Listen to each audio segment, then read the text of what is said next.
after the Lord Mayor's show comes the dust cart, the donkey cart, the shit cart.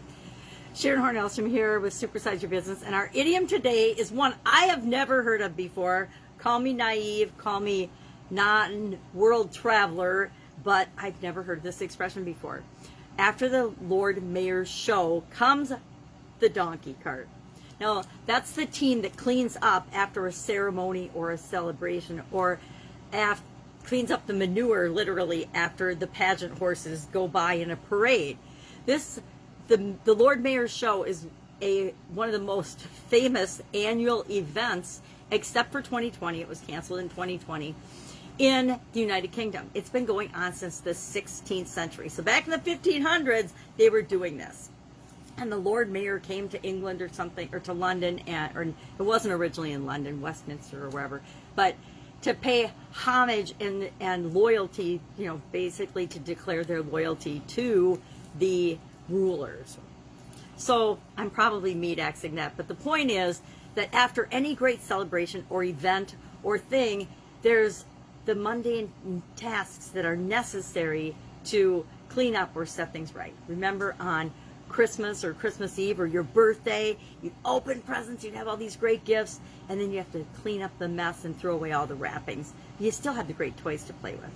Or I remember in manufacturing and in business, and this is so true of our businesses, there are things that are exciting and fun and amazing, and functions and activities that we do that we absolutely love. But then there's the tasks that are absolutely necessary, and we might not like doing them at all. The bathrooms have to be cleaned in our business. Our businesses have to be cleaned. We might hate doing it, and early on when we're getting started, we might actually have to set the example, pitch in, and do some of those things ourselves. But as time goes on and our business grows and supersize, we delegate and we hire people to do those things.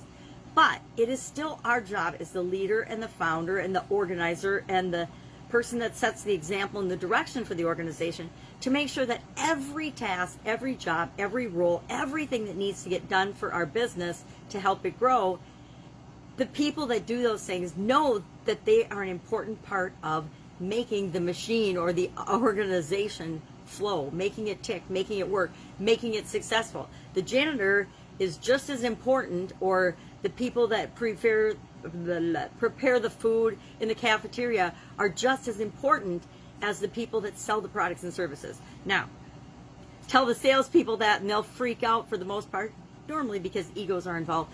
But as the leader of an organization, and this is where leadership comes in and why this is a leadership idiom, it's our responsibility to set the example, to make sure that the vision and the purpose and the mission and how everybody's job and everybody's responsibilities fit into the whole, so that they do understand that they are an important part of the whole. Because as much as we like to think that one function or another is more glamorous in our organizations, the truth is they're all necessary, and them working together in unison is what makes our business possible. I guess I'm having a hard time talking today. More coffee is required. So I would love to know, number one, have you heard of this annual ceremony in Great Britain? I have never heard of it, never been to England, never been to London, never been to the United Kingdom.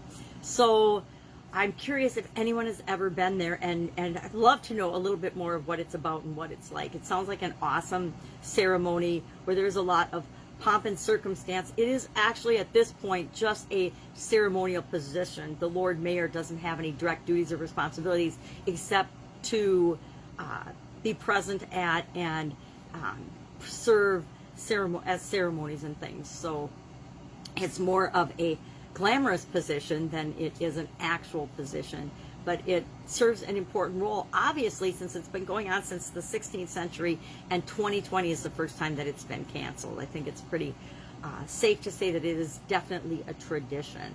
So what are some of the traditions and the ways you have in your organization to make the after the fun event just as important and fun or exciting or